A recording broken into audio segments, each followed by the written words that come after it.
You'll join me, if you're able, to stand and say the Pledge of Allegiance.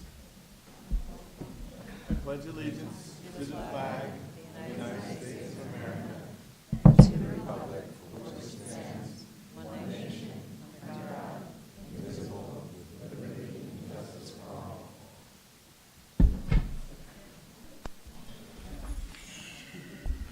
So we have some important discussions today in relationship to the future in terms of our budget for next year and our calendar for next year.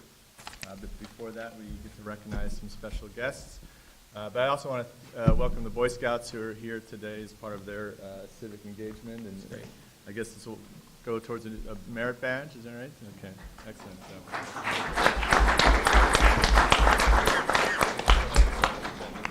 Oh, can I get a motion to accept our agenda? So moved. Second. All in favor? So I think that was Deb and Dave who motioned first and second. Thank you. So with that, Dr. Harrison, I'd like to turn it over to you to get the festivities started. Absolutely. So we have an awesome group to recognize for a number of different great accomplishments this evening. We'll start with Ms. Chapnick and Main Street School for our GOB winners.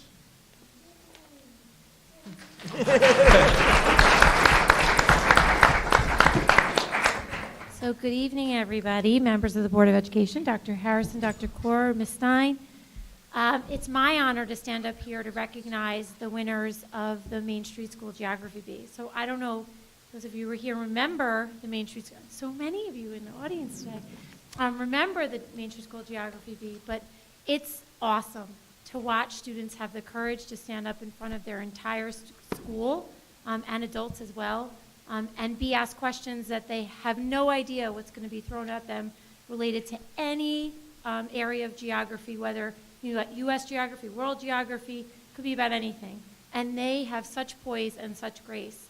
And so this year, we had 85 fourth graders and 59 fifth graders participate in the pre-B, which is written.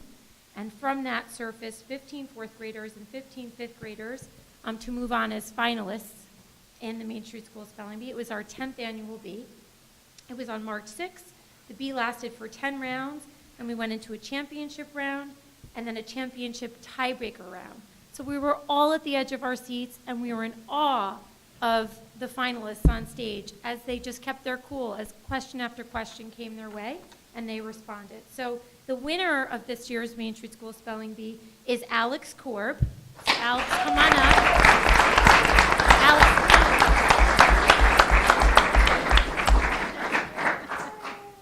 Come around and shake everyone's hand, and I have a certificate for you. Great job, Alex. Congratulations, I have a certificate for you. There you go. Congratulations. Congratulations, well done. Well done, Al. Good job, buddy. it is the Geography Bee. I did slip and say spelling bee. Sorry. And the runner-up this year was Nicholas Vince's.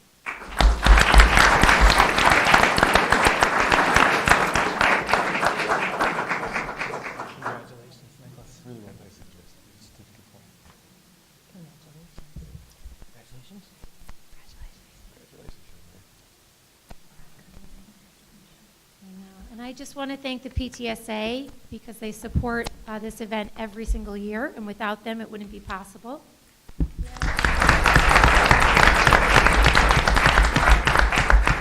And you can look forward to hearing more about Alex and Nicholas as they move up to the middle school and participate, I am sure, and do well in the middle school Geography Bee. So thank you.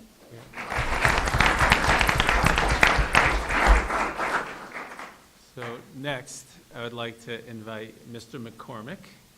And certainly it already couldn't welcome you without acknowledging some difficult news for us here in Irvington that you're going to be moving along.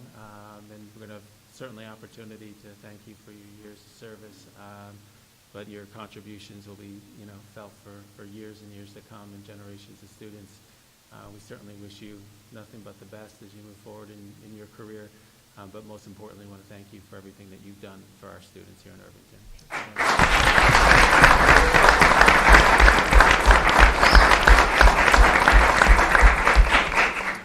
Thanks, Thanks. I just wrote a short speech about that. No, I'm kidding. So I appreciate that. But tonight's about our student athletes. And, you know, we get a chance every season to recognize the special accomplishments that they've had during the season. And tonight we get to acknowledge one of our wrestlers and our girls basketball team. So without further ado, I'll talk first about Chris D'Amelio. He's a senior wrestler who entered this season with his sights set on a sectional championship. That was a goal, and along the way, he compiled a regular season record of 30-10. That encompasses the sectional tournament as well as states. Chris entered the sectional tournament as the #1 seed in Division II at 126 pounds. He had a pretty easy time of it in the first couple of rounds, and then he faced his toughest opponent in the sectional finals, and he had to wrestle right up to the last minute. He fought hard to the end and earned a 16-13 sectional title against the #2 seed from Putnam Valley. That allowed him to advance to the state tournament, which is up in Albany. It's a pretty daunting place if you've ever been up there, and I think Chris would agree. It's an arena that's full of about 3, 4, 5,000 people, maybe more, and you have the top 16 wrestlers from around New York State. So Chris's first match was a tough one. He got pinned, and when most wrestlers would give up and kind of pack it in and say it was nice to come up here, Chris didn't. He fought back. He knew he had to win 3 more matches that day to get back to Saturday. And in his second match, he won by 5 points, which was a great accomplishment. Gained some momentum. He went into his third match of the day, and he pinned his opponent. Okay? Now, it's 3 matches in one day. He's now got to wrestle a 4th match, which is really an accomplishment in itself if you've ever wrestled. It's 3 tough periods that that last a lot longer than time. He lost the last match 7-3, but in doing so, he represented Irvington and Section 1 with an incredible amount of poise, courage, and determination. So our first recognition tonight is for Chris D'Amelio, Section 1 champion.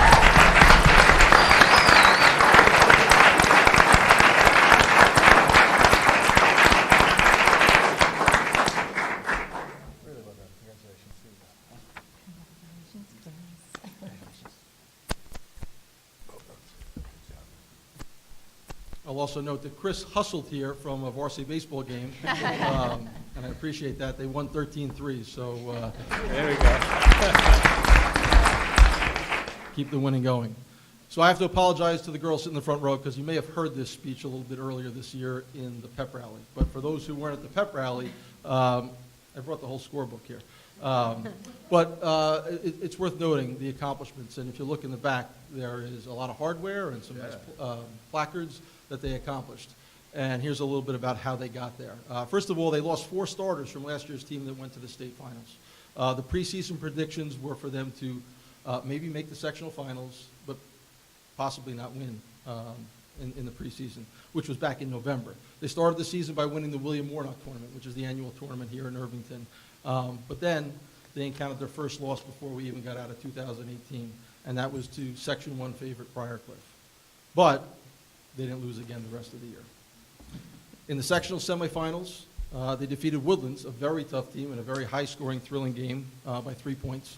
And then they went on to meet Briarcliff again for the 3rd year in a row in the section finals and to revenge the loss they had earlier in the year. In front of a huge standing room only crowd at Pace University, they captured their 3rd consecutive win over Briarcliff to win the gold ball. It was a thrilling game. They won by 3 points, just as they'd done the semifinals. So they got the gold ball, which was, I think, their goal all along. But now they get to advance to the state tournament. And in the regional semifinals, in a game against Section 9, which sometimes we have a pretty easy time with, they were trailing going into the 4th quarter. But they went on a 20-2 run to win that game, pulling away and advance to the regional finals. They faced Carl Place for the 2nd year in a row from Long Island, and they handled them quite easily at Pace University to head up to the state Final Four, where they had been the last couple of years. They were trailing South Jefferson, again, this is a theme for this team, trailing going into the 4th quarter by 6 points. But they had a great 4th quarter, and they pulled out another 3-point win over South Jefferson to put them in the state finals against Mid-Lakes from upstate. They probably played their best game of the year that day, and they beat Mid-Lakes by 32 points. They made 11 3-pointers, which was one off the state record for a game. A truly amazing accomplishment. And then, as the New York State public champion, they went on to the federations, where they face the New York State Catholic champion, Holy Trinity, as well as the New York City champion, Brooklyn Law and Tech, where they handled that pretty easily. But I will say, the hardest part is they started the first week of November, and we're now in the last week of March. So it's truly an endurance test to go all the way. But they finished the year, an incredible ride as the league, section, regional, state, and federation champions. Truly remarkable.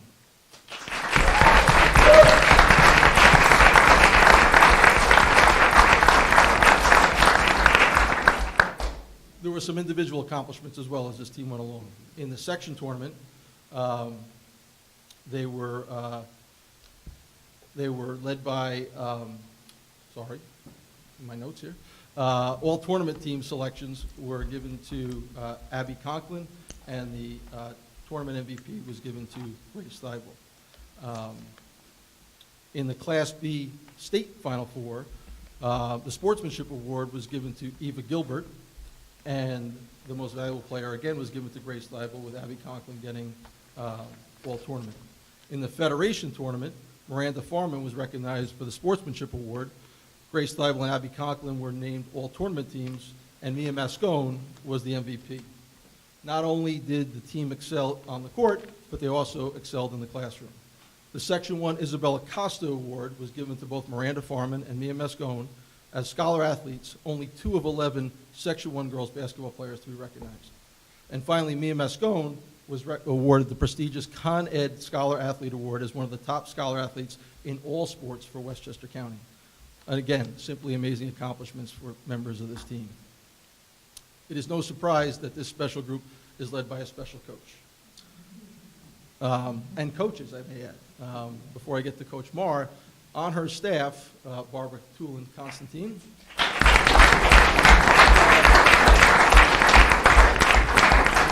Who is Gina's right-hand person, has been for a part of Gina's 6 state tournament teams, 6 state championship teams, as a player and then as a coach.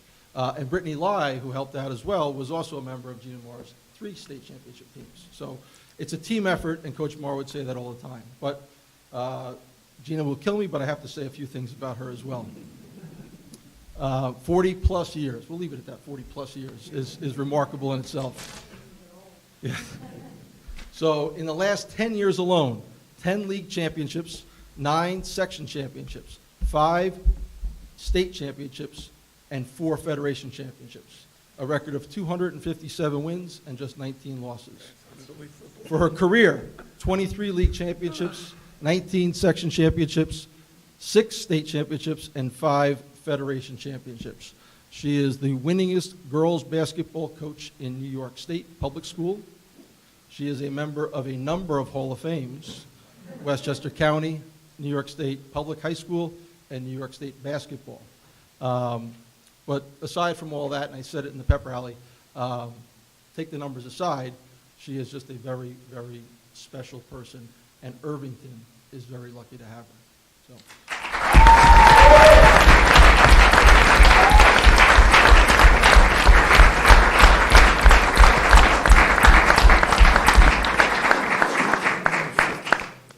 I'll get that tomorrow. So I think we'll call up the team. Yeah. And you guys have certificates, and then what we'll ask you and Chris to do is pose for a picture up front. Maybe we'll grab some of the hardware in the back to bring up as well. So first off, 9th grader, Katie Laboon.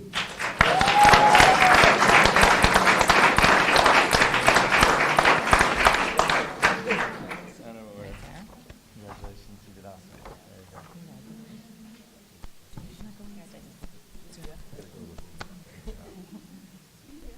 go. 10th grader, Grace Thibault.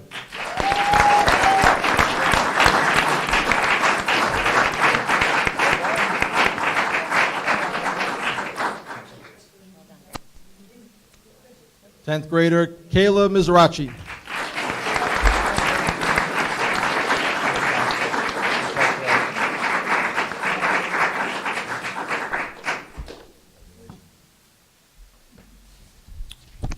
Tenth grader, Kate Hanna.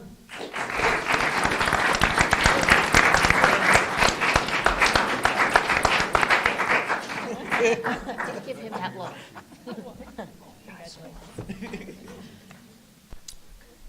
10th grader Anya Cleary.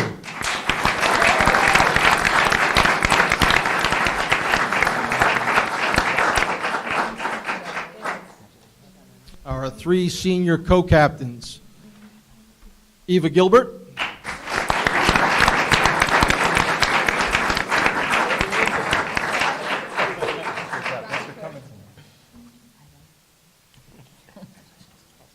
Miranda Foreman,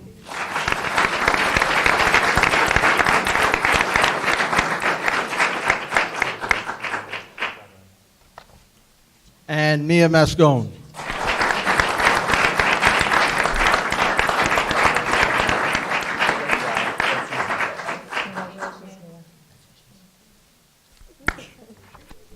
Other members of the team who couldn't be here tonight, Abby Conklin, Nikki May, and Sarah Gavin. You're out of the way, you do some photos? Yep.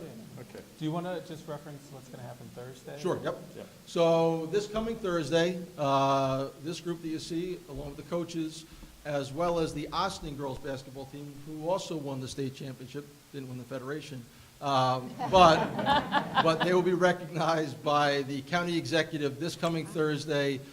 They will declare Austin and Irvington Girls Basketball Day for Westchester County. So a great honor for them. We recognize them. So picture, coaches. So we'll get out of the way. Oh, really? You think we want to We can go outside.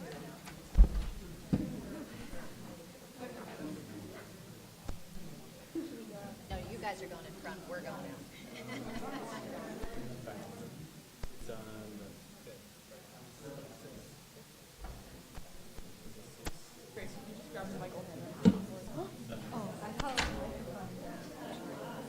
Mr. McCormick, we should also acknowledge that there'll be a celebration in the village a week from Sunday, correct? At 4 o'clock, weather permitting, in the Main Street School parking lot. And if it happens to rain, the firehouse, I believe. But there will be a celebration for the team, sponsored by the village, with a barbecue and a DJ. So everyone's encouraged to come out and enjoy the festivities with our team.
Gina.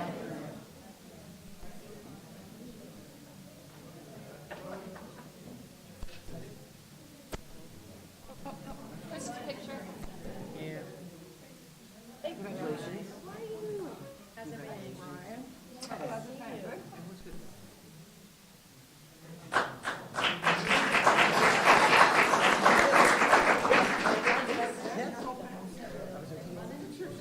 Michael and Stanley.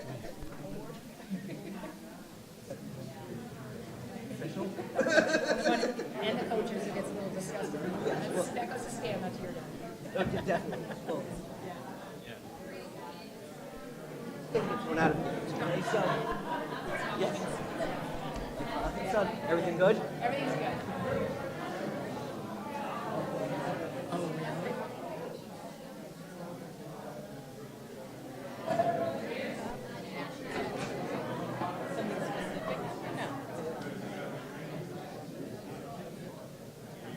That's the best plan. Yeah, all right. Thanks. Chris.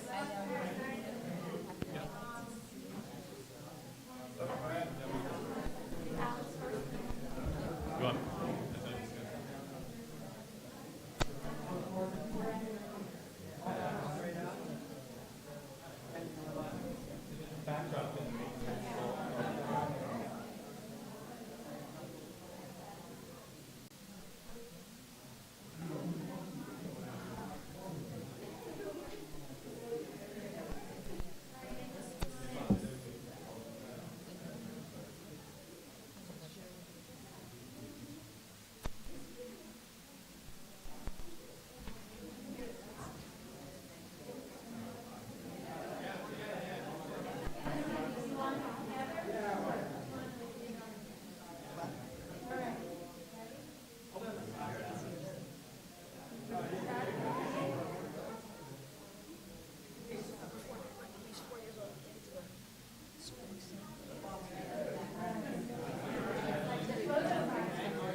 Oops, so sorry. Yes. Oh my God, also from Hong Kong. It must be a Hong Kong thing. So in my closet, it's like, oh, where? She wore last time. Mine's at the cleaners. Go ahead.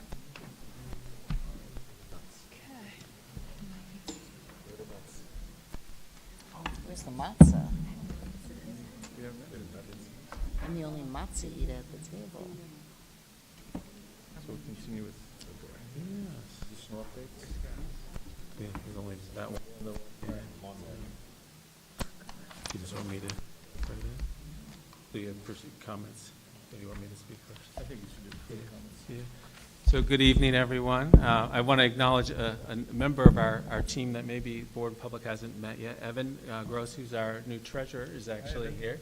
So Evan's one of the stars behind the scenes doing all the work in the business office. So it's great to have you here, Evan. And when we sit here and look at the budget, you know, Evan's behind the scenes crunching all those numbers for us on a regular basis, supporting Carol and the district. So we're glad to have you here. Yeah, thank you. That's a significant amount of work, so I appreciate your diligence.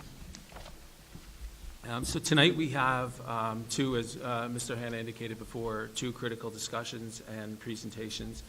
We had originally intended for three, but we could not fit it within our capacity to hit that benchmark today.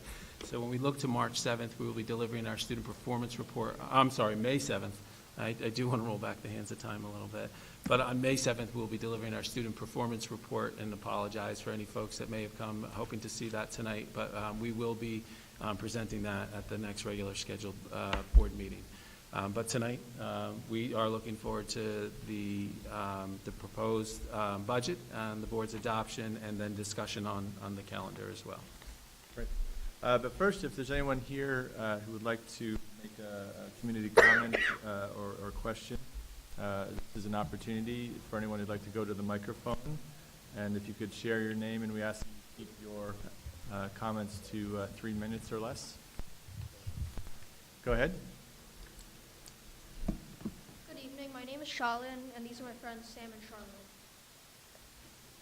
As you may recall, we came to speak last time about our concerns about the carbon emissions produced from the district's groundkeeping practices, particularly gas leaf blowers and lawnmowers. This time, we wanted to talk about the noise pollution from operating leaf blowers and other lawn equipment, since this is damaging not only to the operators of the machines, but also to the school, the local wildlife, and the students, as well as the law's integrity. According to Irvington law, leaf blowers and lawnmowers used by municipal facilities are not permitted to be operated within 100 feet of residential establishments. Yesterday, on Earth Day, the school used a riding lawnmower along Heritage Hill Road, less than 30 feet away from Sean's home. This poses problems, not just due to the tolerability of emissions leaking into the house. Gas leak blowers are not permitted to exceed the decibel level of 65 at the point of operation. A typical gas leaf blower has a range of anywhere between 75 and 115 decibels. Electric leaf blowers are not much better. They can emit a noise level up to 102 decibel levels. Furthermore, they produce a higher pitch than gas leaf blowers, so even if the electric is quieter, the pitch is more damaging to the eardrum. However, a rake would effectively accomplish the job with the same amount of time and very little noise. That law is in place for a good reason. According to the Australian Academy of Science, noise pollution can lead to high blood pressure, which after a prolonged period of time can increase the risk of heart disease. The more obvious harms, however, are tinnitus and hearing loss. Due to the occurrence of this noise directly outside of school, the noise can be detrimental to our education. It's not just the humans who suffer. Local wildlife is affected by the noise because its inhabitants' communication to individuals of vocal insects, birds, and bats. Also, studies have shown animals close to a noise pollution source spend more time looking out for danger than feeding their young, resulting in an increase of juvenile mortality rates. This can have a profound impact on local biodiversity, as populations that have already dwindling from habitat loss and climate change are especially vulnerable. This is why we ask you to please reconsider using machinery to maintain the school grounds, as it is damaging to our ability to concentrate in class and is non-compliant with Irvington law. Also, it is dangerous for the health of wildlife and humans alike. Thank you for your time. We hope to continue this conversation. Thank you very much for coming. Very much, Judge.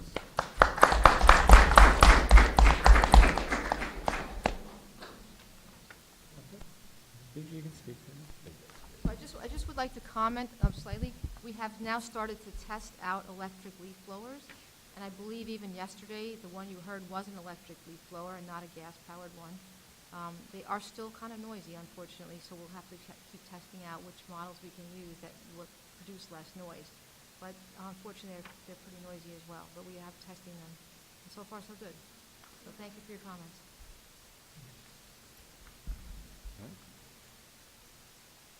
I think we have one more comment, if not more. So I just wanted to Yes.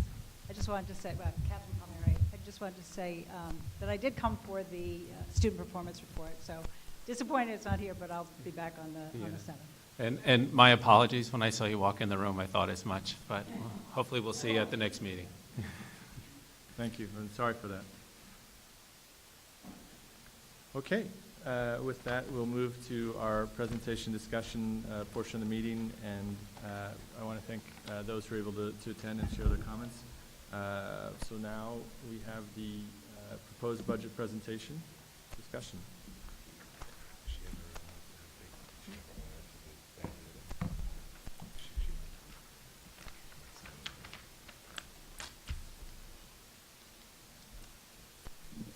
So good evening once again. So tonight is kind of a culminating event to the experience that the board administration and community has participated in the development of our proposed budget. The board will be asked to adopt the budget tonight. As we've gone through this process, and certainly not looking to be redundant to what we've done before, but we consistently grounded ourselves in our vision for the district and what our objectives were, not only for our students, but in maintaining healthy finances for the school district. And all of this work and all of our considerations that were discussed throughout this process were consistently grounded in our strategic objectives from the strategic plan. That said, I referenced what has been an extensive public process. Obviously, it began well before that in November and December, but we began this conversation really January and February, and had a lot of meaningful dialogue here. The board was charged with some heavy lifting, as each board always is, to look at balancing finances and priorities, maintaining facilities, student opportunity, and so forth. But tonight really comes that culminating moment for the board, and when you actually turn to pass this budget on to the community. That said, we think we've done a diligent job in really balancing what our priorities are throughout this entire process. We've continued to remain true to what our focus is and our strategic objectives, supporting our current initiatives, always focusing on our students' needs and educating the whole child, but always thinking about fiscal sustainability and caring for our buildings as well. That said, coming from the last presentation and discussion, there were really very few modifications that were to be made. The one recommendation that came out of the meeting that you will see integrated into this is the funding of a transportation study that will more specifically look at out-of-district transportation and trying to see if we can identify additional options or efficiencies that can reduce expenditures down the road. Additionally, we've had the reduction of one student that was intended to enroll in an occupational education program, so savings here of almost $17,000. So the net amount of this adjustment actually is going to be placed in our special education lines for contingency, recognizing that there's always uncertainty in what our budgetary costs will bring forth in that area each year. So that said, the final considerations are before you this evening, and some to take a look, looking at the investment of a new phone system in the school district, that this is year one of a lease. So this will be a reoccurring cost, and the board is supporting, the community would be supporting that lease with the approval of the budget, not only tonight by the board, but then with the voters on the 21st of May. We're looking at expanding our security staffing at each school, looking at 2 additional hours at each building, and then actually developing a pool of additional hours to be able to provide security coverage for special events at schools. To be determined allocation for HR enhancements that will be dictated and directed by the board, and the board will have the approval as to how those monies are spent down the road, and of course the transportation study that I referenced earlier. Similarly, we have a commitment to enhancing the social, emotional learning opportunities for our students, so the administration will dig in and come up with some opportunities to be able to bring more supports to our students in this area, whether it be through the area of direct social work or social emotional programs. So we've earmarked $33,700 for that initiative, and similarly we will come forward with recommendations for the expenditure of those funds that the board will authorize at a future date. Here we've had a lot of conversation about the growth of our science program and the implementation of the New York State Science Learning Standards, or the Next Generation Standards. This $46,000 will be the investment in additional units of study in our schools. Our continued increase focus on technology and providing additional devices across the entire district. Most notably, we want to highlight that this budget nearly 100% will fund the implementation of a one-to-one initiative in our middle school beginning next year, and a program that we anticipate growing with our students through their high school years. The board will remember, as community members that were here in some of our past conversations, we actually reduced our technology spending by approximately $20,000, and I committed to finding the funds, whether through grants or other sources. I'm really pleased to say that we got the support of the PTSA today that voted to fund one grant for approximately $9,900. So we're halfway to filling that gap. So we have some other grants out there, and if those grants don't come through, we'll look to fundraising efforts to be able to make up the difference, to be able to implement that initiative in our schools. We're also making an investment in our growing and very successful science research program by providing a stipend for the program's leadership to recognize the great volume of work that happens outside of the classroom, and to invest with additional supplies to support our students' success. We're looking to add a .6 music teacher, and in doing so, we'll be able to have more dedicated staff at Main Street School and a focus with our strings program, and providing additional support at the middle school, high school campus. This .6 position really will equate to a strings teacher that would be assigned to the middle school, high school. And then finally, an elementary world language position, looking at implementing a flex model program in grades 3 through 5, with a real sincere commitment to want to grow the program K through 5 in the coming budgets. And then, of course, benefits associated with those positions for a total of $464,317 worth of considerations. That said, an overview of where we've gone and the current proposed expenditures, which importantly are balanced with the anticipated or projected revenues for next year, and some summary data in looking at the budget-to-budget increase of 2.62%, tax levy increase 3.21, and a tax rate increase of 0.07%. As always, we step back and we acknowledge that our budgets are conservative, and in doing so, we always have to kind of throw some caution out there that there's some unknowns that could always impact us from year to year. In the area of special education, we recognize that there could be some unforeseen expenditures that surface based upon our student needs, whether new students that move into the district or students in district that require different levels of service. We always have tremendous exposure to tax certs in the community, most notably the commercial properties along the 119 corridor, and then the emergency facility needs that may surface. That said, and to kind of recap the introduction, that we believe that this is a very wise, sound budget. It invests in our students, it invests in our facilities, and it is really fiscally responsible, and it is compliant with the New York State tax levy cap, which is outlined here as an overview to see where the net increases of the $1.755 million, which we'll note is offset by some reductions down the road in state aid. So an overview of the revenues, and as I highlighted, that reduction in state aid, some reductions in tuition, but some increases in some other important areas. At the end of the day is where you can see the variance of the 2.6%. And then the overall review of our expenditures by the broad categories that we broke out in smaller buckets throughout our budget process. And again, seeing the different variances that exist here. And again, the matching 2.6% variance. A nice visual to kind of remind us of where we are as a school district, and we really are a people business. We are people that are here educating little people, and in that process, the bulk of our budget, nearly 72% of the budget, is directly dedicated to the employment of all of our faculty, staff, and administrators.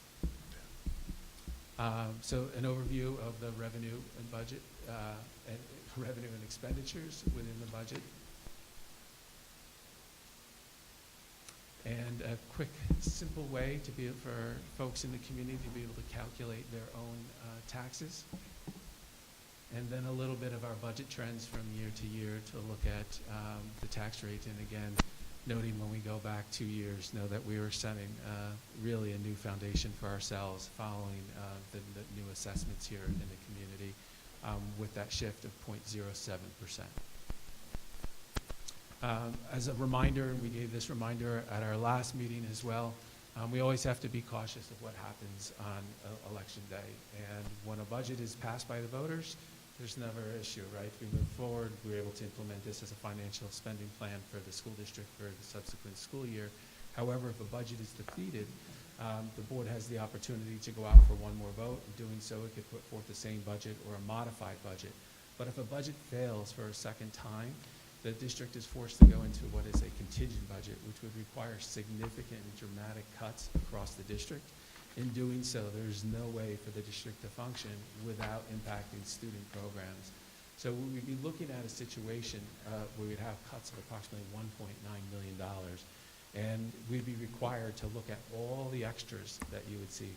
So for example, we think of extracurricular activities. We think of co-curricular activities, music, sports, arts programs, a lot of electives that may be offered, and other staff that fall outside of the core standards within the state of New York. So we'd see dramatic cuts.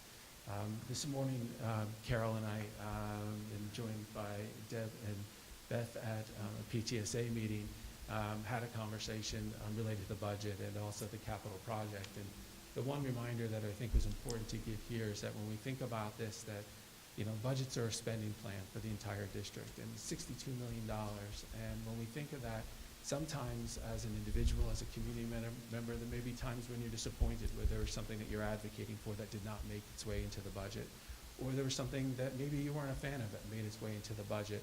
We ask that community always step back and look at the budget holistically and think about what it provides for the school district, what it provides for all of our children, and consider that when casting their vote, because we never want to find ourselves in a position of having to face a contingent budget.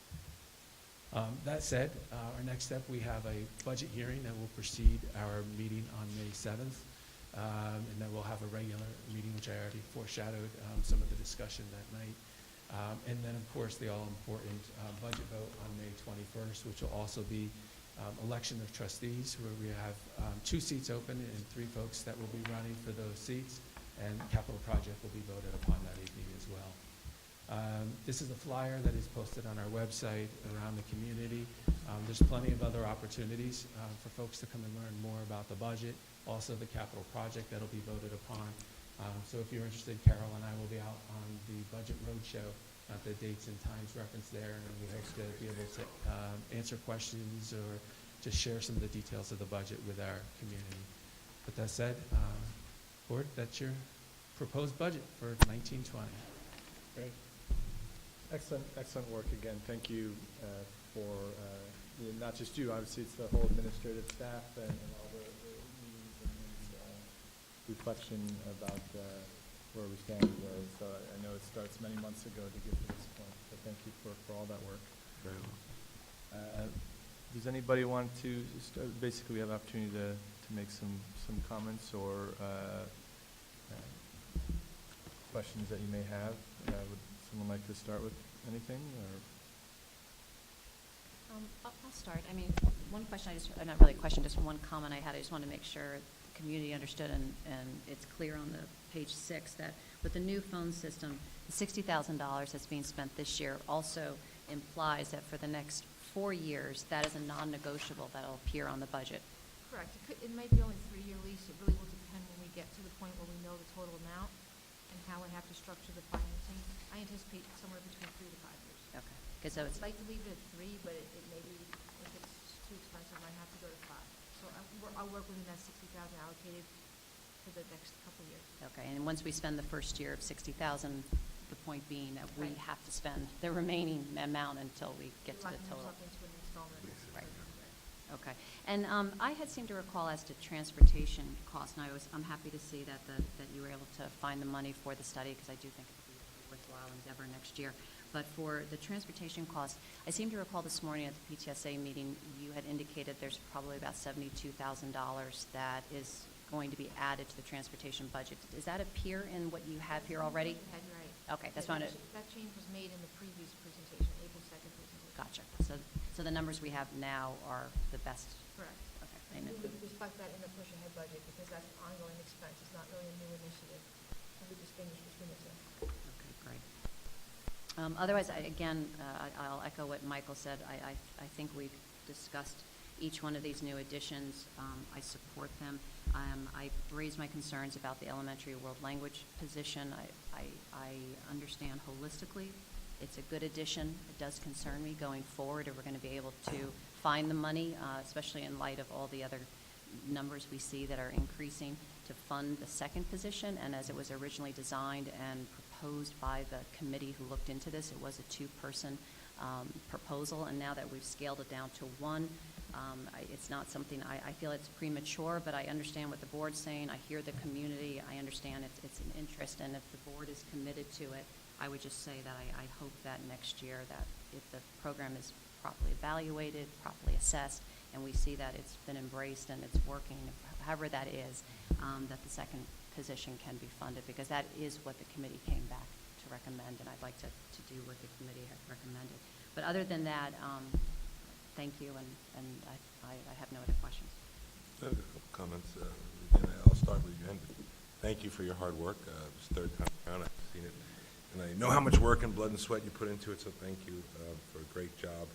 I have one is I wanted to just think out loud about the EWL, the Early World Language, sort of little mini dialogue, I guess maybe. But the idea that we have an open mind for, as opposed to the last conversation we had around it here publicly, that we do have an open mind for growth around it. And it's like, where can it get to that second teacher? Where does it go from there? And just as a community, really embracing that spirit that brought it to the table, that pushed it through, et cetera. I'm really excited about it. The second piece is the technology devices. I just want to, I'm excited about, pushing through the one-to-one and all of those things. And what it brings is, I just want to reiterate that for us as a community, as representatives of the community, as trustees of the community, of the students, et cetera, that we really, really, really look hard at screen use and screen time and how it's being used and what it's being used for, and how it applies to not just the superficial idea that we are adhering to the strategic plan, but like sort of a deeper, sort of like when we had that flipped classrooms conversation, like really dig into what that having those devices means and how we can really push it to a whole other level. And we have an opportunity with maybe an incoming director of technology. So I'm excited about that, but also want to just keep the board sort of, I know it's not a major cog for us, but just something to keep an eye on. I would just like to add, you said one-to-one model, but that, just to be clear, is going to be happening at the middle school level, correct? Yeah, for the science, for the amplified. Right. So just in case someone hears that and takes it out of context, it's just the middle school level. Just that one, yeah, just one piece of the big Right. technology. Okay. Oh, understood. And to clarify, I know you submitted 2 grants to the Iep and PTSA, and do you know when they decide on their grants? IEF is currently in their decision-making process, so we hope to hear something within the next couple of weeks. Okay. And to be clear, should those 2 grants not get approved, the other devices that are being purchased for the other schools, that would be cut in different ways, and the one-to-one model for the middle school would remain? So we're looking at a situation where we know one of the grants has been approved, so we're looking at approximately $9,900. So that's 33 devices. Our commitment is to first to try to find the funds and to fundraise, or whatever the case may be, to be able to fund the total initiative. If by chance we fall short in those efforts, we then will look to make adjustments elsewhere to ensure that we're able to implement the one-to-one model at the middle school. Okay. And then, I don't know if the board would like to have this conversation in the future, but the concept of one-to-one, the liability, what happens to them, the expectations, kids taking them to and from school, I think that's a conversation we need to understand, and if there needs to be policies put in place. No, absolutely. With the approval of the budget, there will be a couple steps that we'll have to take. One will be to revisit our BYOD policy and how that would apply in schools, and then adjust our acceptable use policy to be able to reflect the use of the devices, and then to look at the liability component. We spoke to a number of districts along the way, so there's a variety of different options that you can purchase. Families could purchase insurance plans, things along those lines. But there's an actual user agreement that we would issue to our students and families that would sign off for the use of devices. But once we get that approval, we will start all those wheels in motion to cover those steps. And, there'll be things internally for practice, and but ultimately what's important will be the board practices and policies and beginning to articulate that information with our community. So we would anticipate that would be happening before the end of the school year to be in place for the beginning of the school year. Absolutely. Great. Okay, fantastic.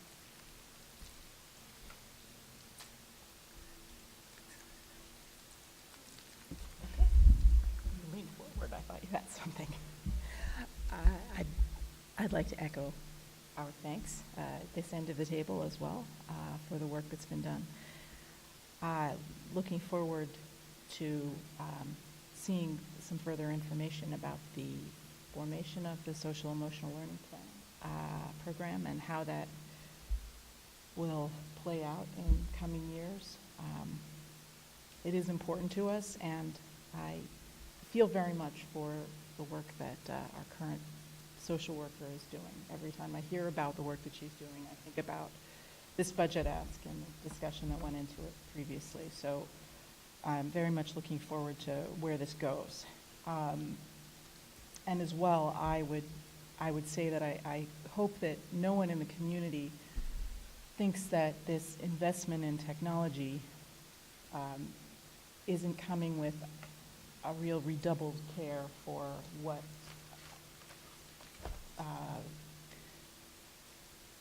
really good and valuable use of technology is. So we've spent the last 5 years moving devices into the classroom and bringing learning apps to even our youngest students. And I think that what we know from those same families is that now that we've seen what devices can mean at a kind of initial level in the classroom, that we are looking forward to really taking it to the next level in this next several years. So making sure, as the administration has talked about, trying to make flexible use and the right use for the child. So if learning is better by hand, that there's a way to learn by writing.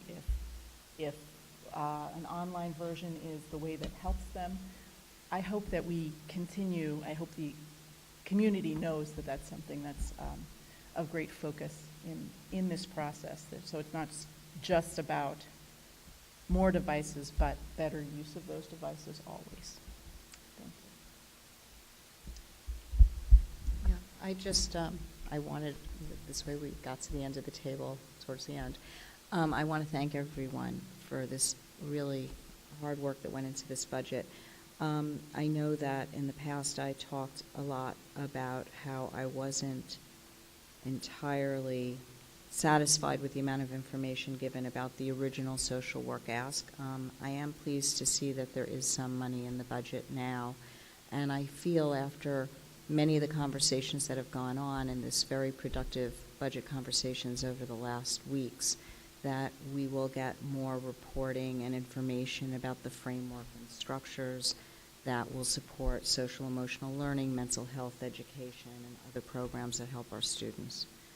And in terms of the technology, yes, these particular purchases are for the middle school, in addition to enhancing instruction at the upper levels of providing learning experiences that students couldn't have without the technology.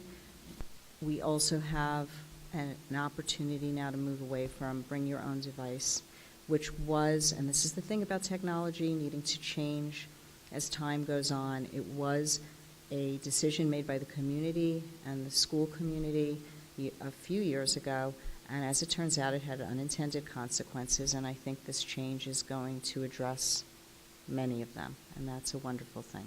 So thank you. I guess we're over to this, back to this side. I have nothing further to add. I was already made all the points. Do you want to add anything else? The only thing I would like to add is, thank you.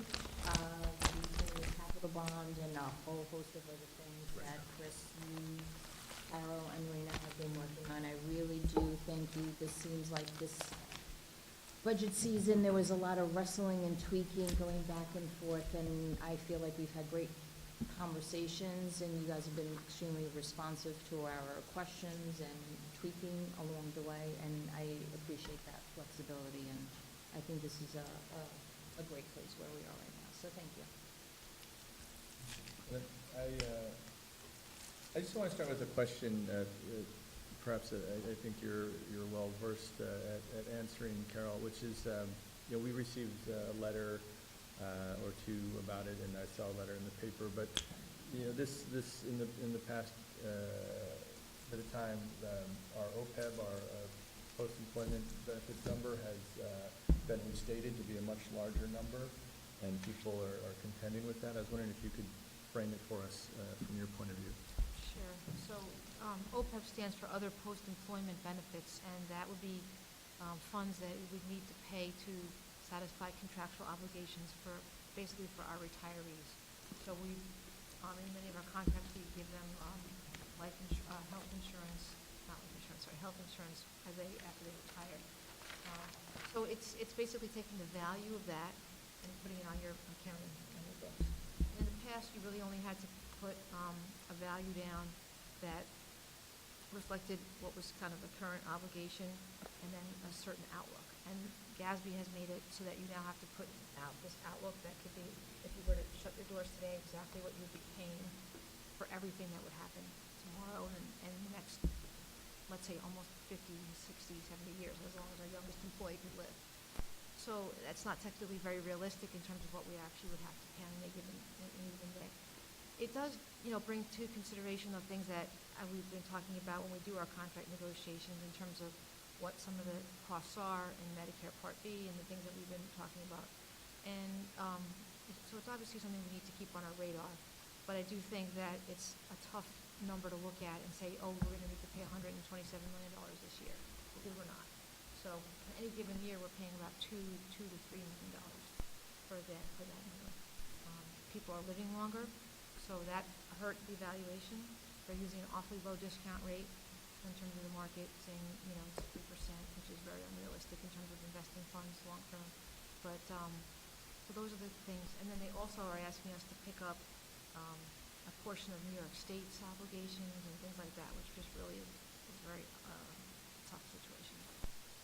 So yes, we're mindful of it, but we're funding every year's, adequately funding every year's obligation. Very good. Thank you very much. I appreciate that. Yeah, and just to pick up on that, I know you've been doing some, at least for us, long-range forecasting over, next 5 years or so, and I think that the forecasting you've been doing is including those costs and the changes that will be in those costs, so that we're at least doing a realistic modeling for the relative short term to be mindful of those costs. Foreseeable future, yeah. Yeah. So you picked up on a point I wanted to make and did a better job of it than I could have. Out of curiosity, you said we also have to incorporate New York State's, some of their obligations. Well, that's for the pension matches. So on the pension side, we also have, our match, but then New York State actually pays the pensions for the employees. So on that part of the retirement system, we don't pay that. It turns over TRS or ERS. However, GASB in their wisdom have said, well, you know what, you should be putting that value on your books. I still don't really understand that one because we're not the ones paying for it. We really are not. The New York State is the one who's holding the money. In fact, they're the ones investing that money. So they reap that benefit. I really don't understand that, but I think it's more to highlight what that is. It just is. So, but we're totally fine with what we're funding on the TRS and ERS. Yeah, no, thank you. Thank you. So what I wanted to pick up on, and I guess picking up from Brian's point, is that last year at this point we had at a similar time a conversation about that we had a lot of growth 15 years ago, cuts following the recession, and then the subsequent period of growth, and we spoke to the fact that at this point we'd like to see a slowing down of that, and I'd say this year we had a lower number of new employees that we're hiring this year compared to prior years. But additionally, like Brian mentioned, we put together collectively, and particularly you, Carol, the forecasting going forward, which is something that we haven't had before. We are working with our strategic objectives, which gives us a focus moving forward. And there's been a lot of success, and we look to have more success in terms of the contracts that we are negotiating. And I guess the lesson I've learned is, and I probably have mentioned this in prior years, is what we do is incremental. We are within certain parameters, and we would do harm to shock our community if we had attempted to do a sharp increase, because that's a lot of risk, or to do sharp decreases because that would be a big change to our programming. So we're always trying to navigate all these different areas that you shared earlier in the presentation. And I want to compliment your work. I think we're doing that fairly ably. And it's not, sometimes we look at a point in time, we're talking about this year's budget, but we're also needing to look at the history and think about the future. And so some of the fixes that we might like to see, such in terms of increasing costs, are not something that we can solve in any given budget year. It's about having a vision. It's about having a plan. It's about following through on that. And I think that we've been doing that. So thank you for your work to that end. And in terms of the comments shared by other trustees, I support them, and I won't duplicate them other than to say thank you for sharing them. So thank you. Thank you. So I believe we would move to our discussion of calendar, and our vote comes later? Yeah, absolutely. Discussion, vote later. For our agenda? Yeah, as you know, we said.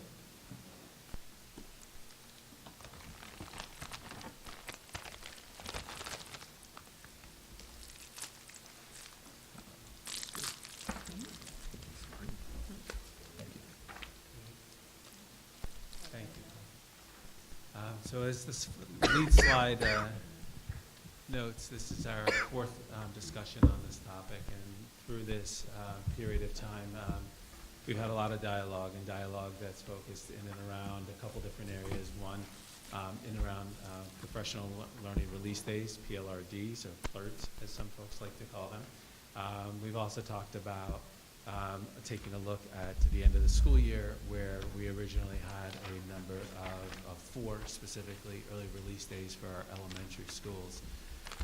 So in doing so, we step back, and there's a foundation that we work from even before we got to that point, and wanting to try to find those opportunities to not only meet requirements, but to maximize learning wherever possible, and meeting all the different obligations that we have. And then, just as we talk about in the budget, being able to plan for those unknown situations that may come up. Of course, we have to plan for snow days or emergency closure days that work into the calendar. And in doing so, this year you can see how the overview of how our calendar actually maps out.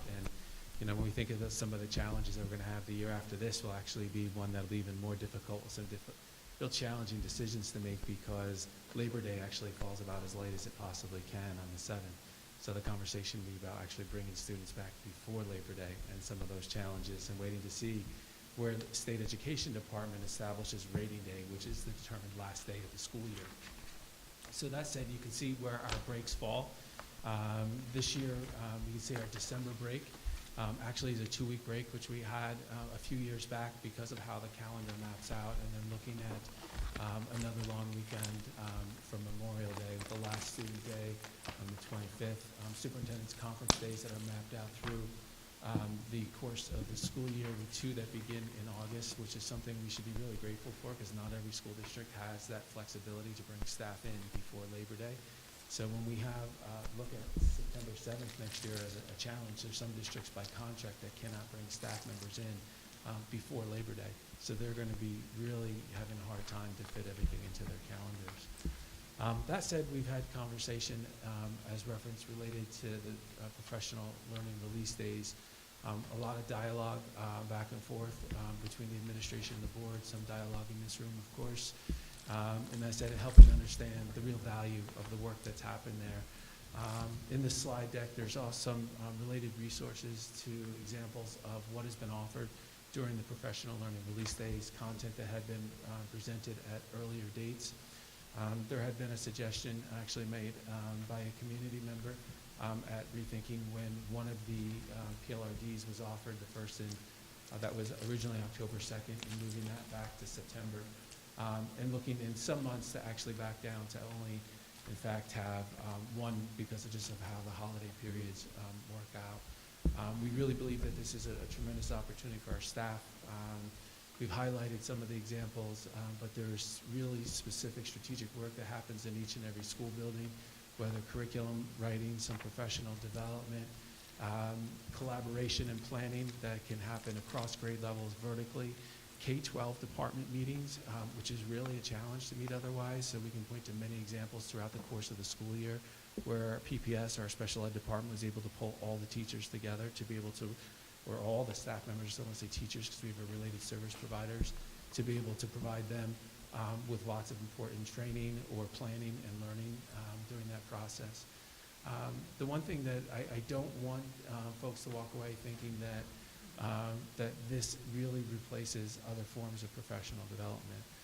It's really important to know that when we have that focus of times of PD that do occur throughout the school year, when we have commitments to working with different departments or different curricula that there still are needs that when we have to bring folks into the district that work with our teachers during the school day. So there are some times when teachers are going to have to be removed from class that you cannot accommodate through a faculty meeting or an additional hour after school. But that said, that only happens a few times a year throughout a teacher's school year. That said, there's lots of other opportunities that surface the teacher's professional responsibilities where they may be out of class for a period or a portion of a day or even some cases a full day. That comes out of situations where we have 504 meetings where teachers have to attend these meetings, IEP meetings that happen. We also look at, in some cases, RTI meetings that do occur.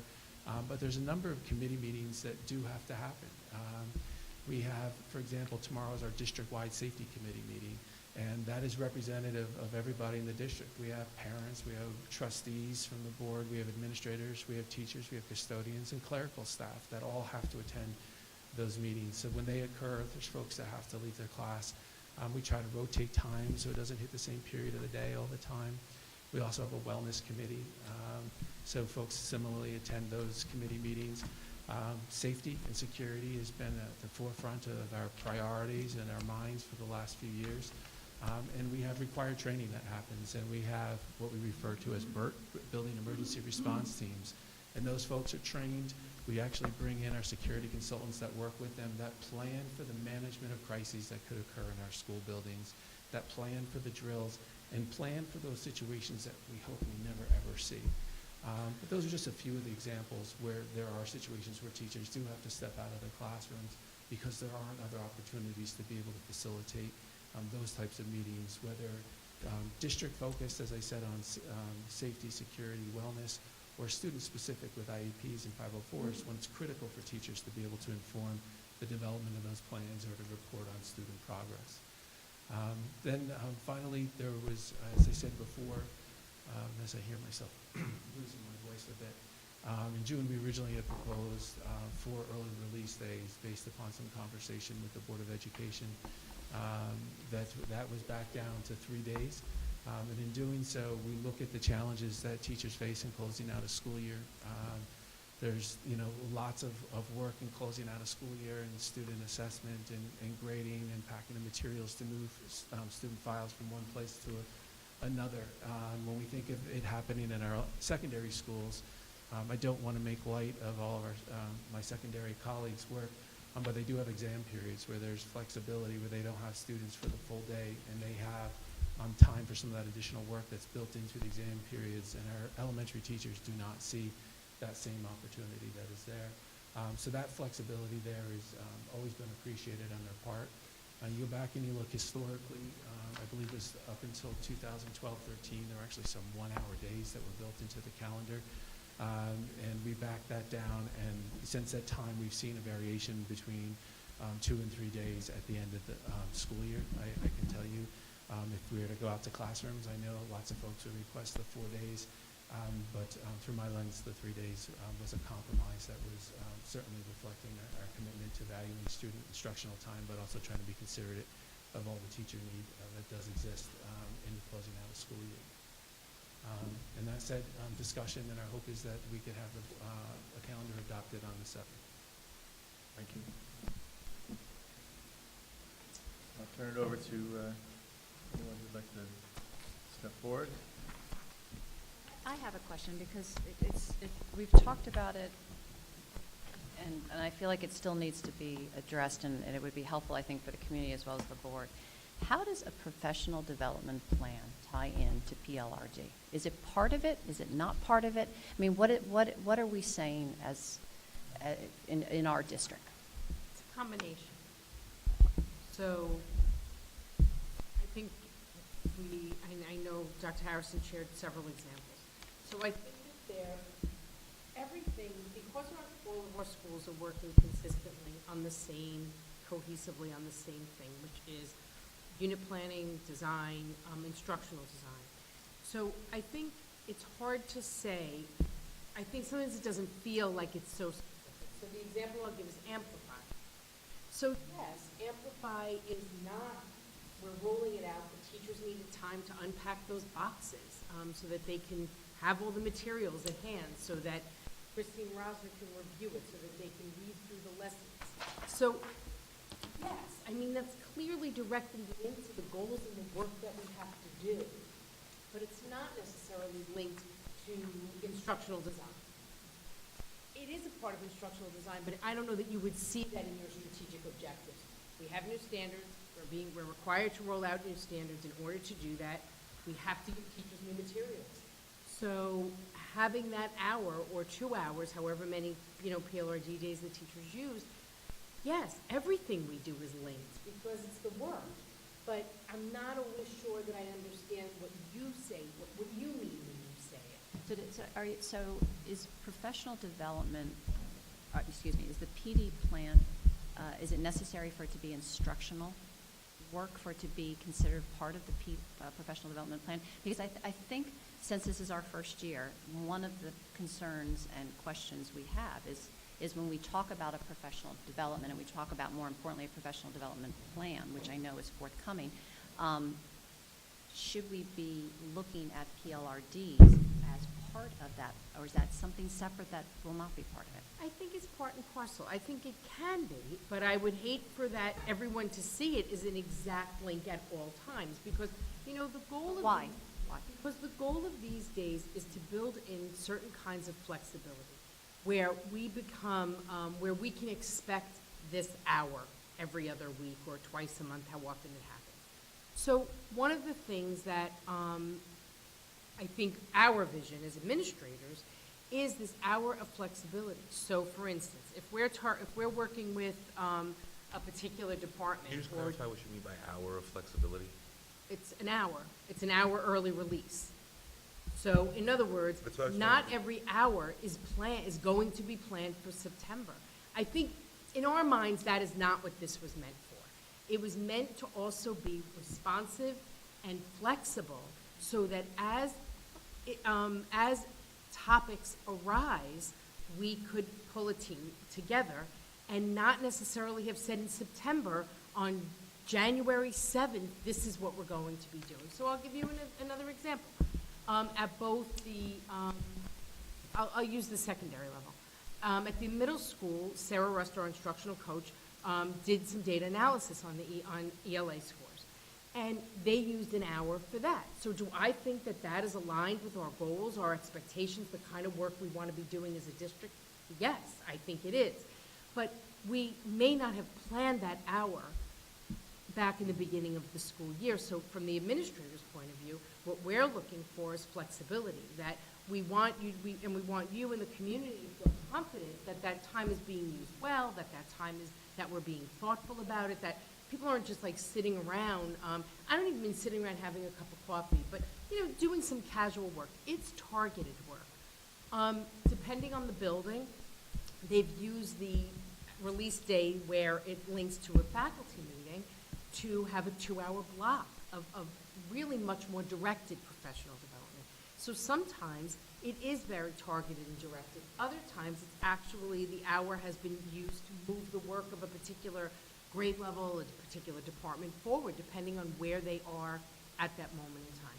What I feel confident to say to you and to the community is no one is using it to pull everyone together to plan a field trip. That is not what it's for. It's not an hour of business, right? It's not replacing or adding on to a team meeting per se, right? Because that's not what we want. But I think that it's a little bit nebulous at times, and I guess what we're looking for is your confidence that we're really clear on the kind of work we're trying to accomplish, and that's different in each building. But we value that time, and teachers have come to rely, or looking for, oh, wait a minute, we have that hour. We could do, when we could meet and we could look at that. We can look at that assessment, or we can look at that unit planner, or, so I don't know if that's helpful. No, it's very helpful, and I think the reason it's helpful is that since this was the first pilot year, is that, at least from my perspective as a board member, we went into this year, I think, understanding and expecting that it would be solely related to quote-unquote professional development. And what that meant and what it looked like, we had to go through the year to see what time was used, by whom, and what building, you know, and how it all worked out. I don't think that it's the lack of confidence that we're struggling with. I think it's still, at the end of the day, a loss of instructional time. And in order to feel the trade-off is something that is what is we value and is part of our strategic objective, we do have to have confidence that it's tied to professional development. So from my perspective, I just wanted to hear that explanation, because I think that's why this board, at least in my opinion, is struggling with these dates, because going into this, I think it was perceived to be strictly related to professional development, and at least from my perspective, and I'm not so sure that's necessarily correct, and I'm not sure that in order to have a professional release day, it has to be tied directly to a particular unit or instructional unit that's being worked on, but it's at least an explanation why I know that I'm struggling with how many days we set aside for this flexibility that the administration is looking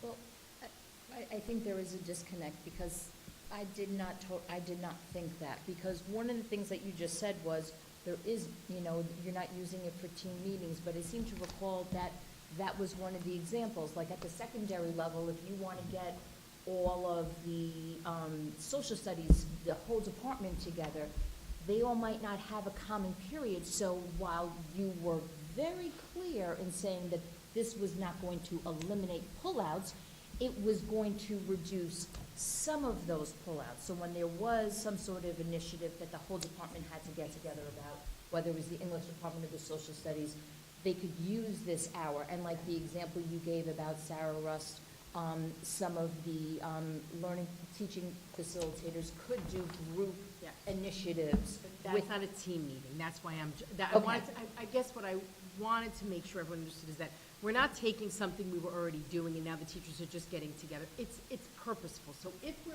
pulling that department together, it is because we have something that needs to be addressed, talked about, worked on collectively.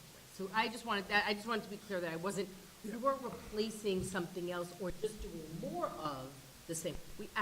It's targeted. Right, it is targeted. So I guess, my understanding was not quite the same as yours, because I did not understand it to always be, to me, it always comes back to the curriculum, because while there might not be PD, I don't know, do you look as the Sarah Russ working with the teachers as PD? I guess that really is. I think clarify yes. Professional development, of course it is. Yes, I think we have. Coaching. But to Professional clarify learning. language, I think we're using two words interchangeably, and they don't mean the same thing.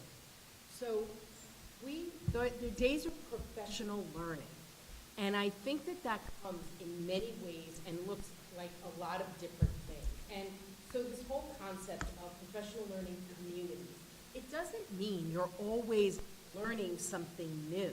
What it means is that we're engaging as educators and as colleagues in the business of school, in the work of school. And I think we never expected them to be professional development hours. That none of, I would say, the administrators never thought that. And But isn't that a little bit of semantics? I thought that professional development was replaced with the word professional learning. So we used to have a professional development plan, now it's a professional learning plan, correct? It has two prongs.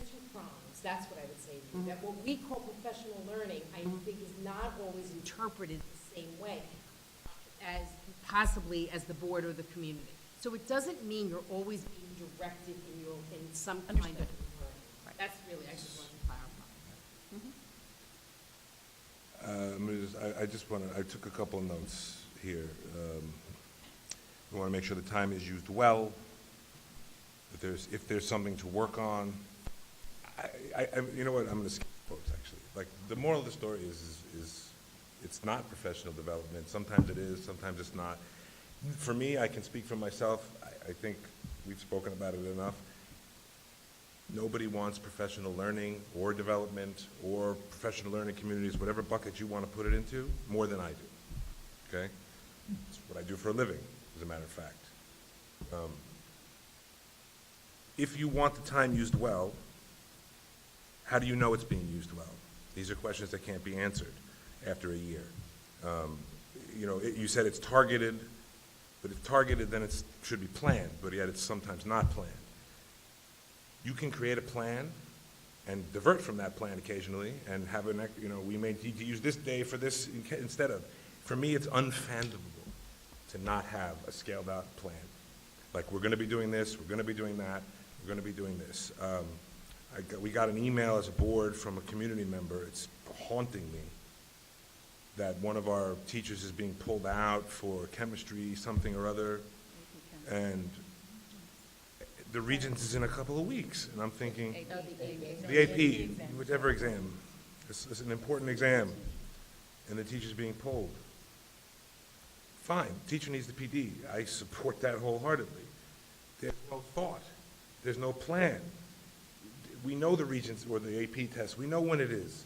So if we have a plan, and we put a plan together, then we know, right? We know well in advance, and maybe we see some conflicts, and we move some things around, or whatever it is. But for there to be no plan, and the way you addressed it, I don't understand.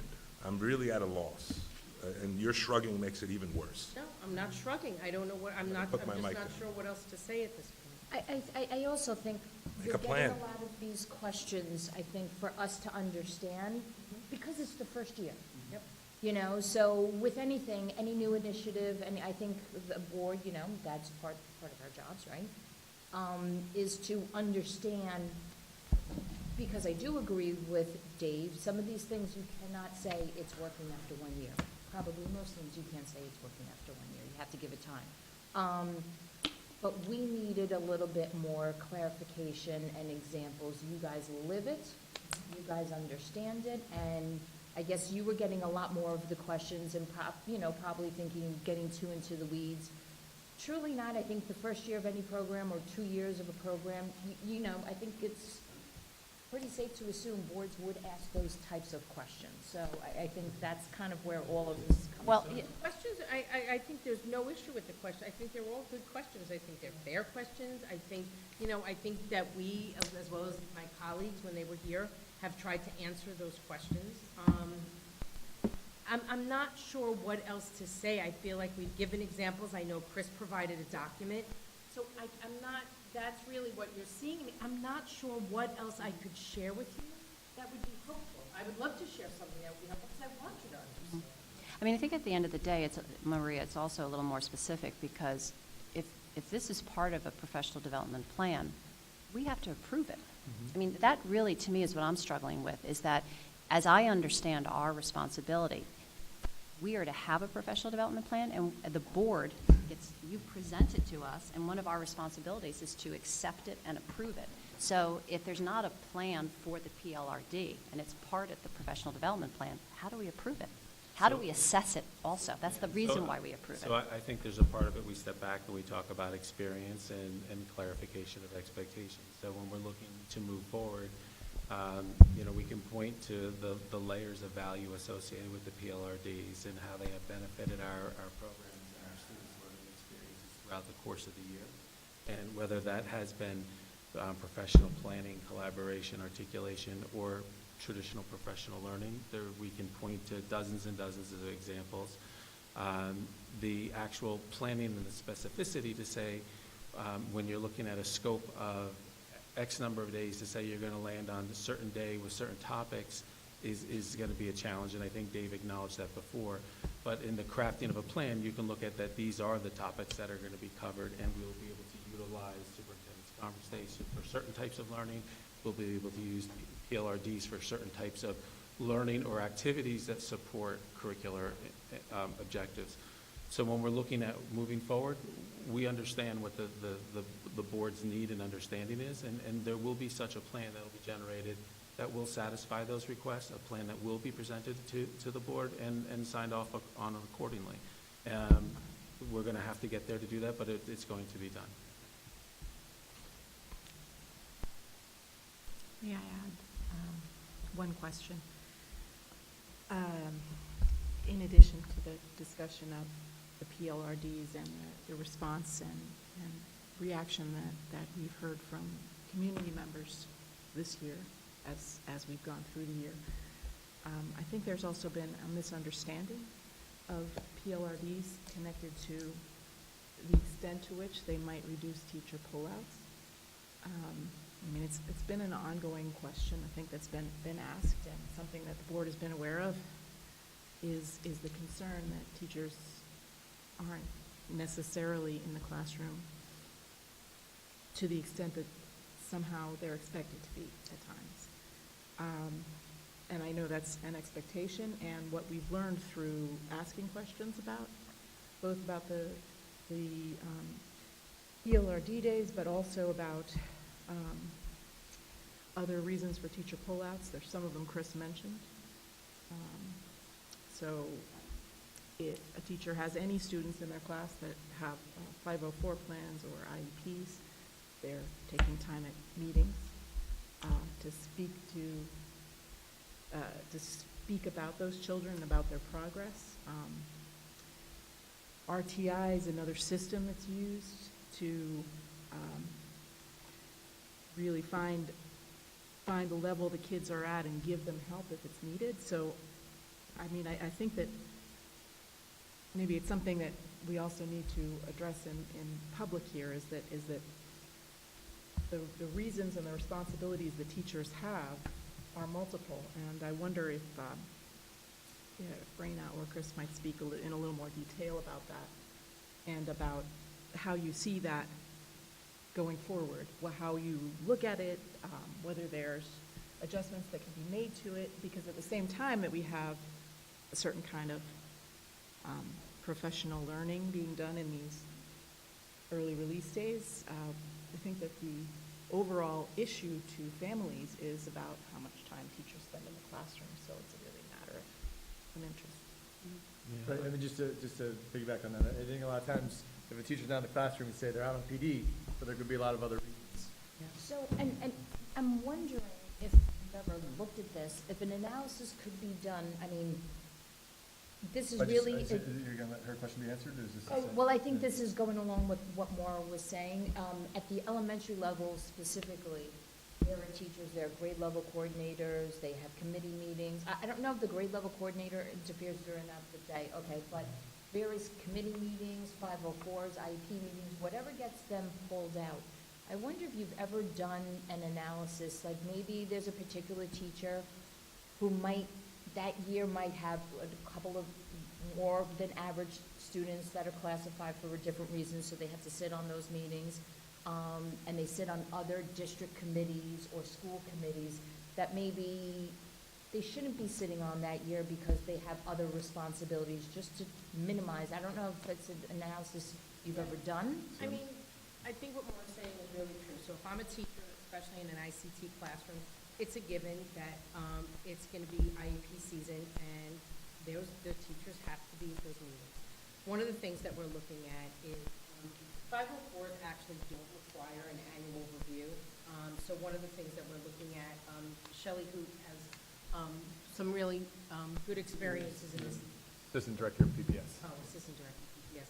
Has a lot of experience in this area. One of the things we're looking at is looking at our system for 504. If a family wants to meet, we would never say no, but the reality is, for some of you who maybe know a little bit about this, 504 plans rarely change a lot from one year to the next, so we're looking at transition years and how we might use a multi-year rather than annual, and that's a direct link to this idea of how do we stop some of those pullouts. The other thing that pulls teachers out of classrooms is another example that I don't think anybody would know are hiring committees. So when we need to hire new teachers, we interview during the school day. That's when teachers get interviewed. So if I'm on a hiring committee, if we're hiring an English teacher or a science teacher, and that's even a leave replacement. So if we're hiring a leave replacement, that system goes into place, and we have hiring committees for that.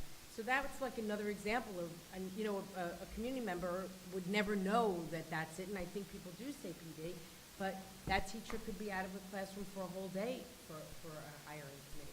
So there's lots of examples. Maura, I think you're right around RTI.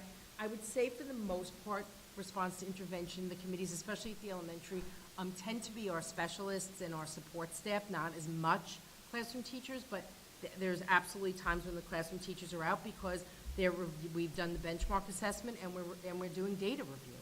And one of our goals is to have our teachers more engaged with looking at data, understanding data, and triangulating the data from the various different points at the elementary level. Well, the only way that we can do that is to have the teachers sitting at that meeting with the data in front of them so that we're talking about that. So there's lots of examples of times when teachers are not in the classroom that have nothing to do with a professional development session or professional learning. Can I piggyback on that? I mean, I think I've asked this before. Just, do teachers across K through 12 have preparatory periods, professional periods? What? I'm sorry. Preparatory periods, professional periods, things like that? Prep period. Yeah. They do have preps, yeah? Okay, just checking. But the problem is that you would have to be able to coordinate each person's prep period. So sometimes people have common prep periods, sometimes they don't, so it depends who Just something to think about for the programming piece that I mentioned before. No, I we guess do- I we would do just like to utilize say, it. I There's mean, different people I will there. tell you, we spend hours and hours and hours programming, scheduling, the number of hours that through the PPS office and scheduling those 504 meetings and IEP meetings and trying to back them up so that you don't have a teacher going in and out of the classroom all day long or on multiple days. It is very, very complex work. And I would just say to you, the level of attention to detail around this that's given by every one of our administrators and including our PPS staff is huge. Can we take away, I thought we can't take away a prep period for a teacher, but their duty period we can assign them. Like, for example, at the secondary level for like 504 meetings, they schedule 504 meetings based on a student's schedule and, you know, a teacher's duty period, so they're not pulled from a classroom. They try to And they minimize can. it. I Yes. was just about to say when they can, but we cannot schedule a meeting during someone's prep period, can we? Yes. Oh, we could. Absolutely. Oh, I thought they were They're prepping entitled for to the that. kids. They're entitled, yeah, we can't take all of their prep periods, so we can take a prep period. You know, the challenge with it is, you're not, very often at those meetings in particular, you're not coordinating one person. You're coordinating 5 people, plus you're coordinating a parent coming in. You know, so that parent says, well, I can only come at 9 in the morning. You know, you're not gonna say, oh, well, sorry, you know, the teacher's prep period. So the number of people that, and then I have to tell you, then the meeting gets canceled or something happens. You know, so I'm trying to My- show you the layer of complexity of scheduling buildings.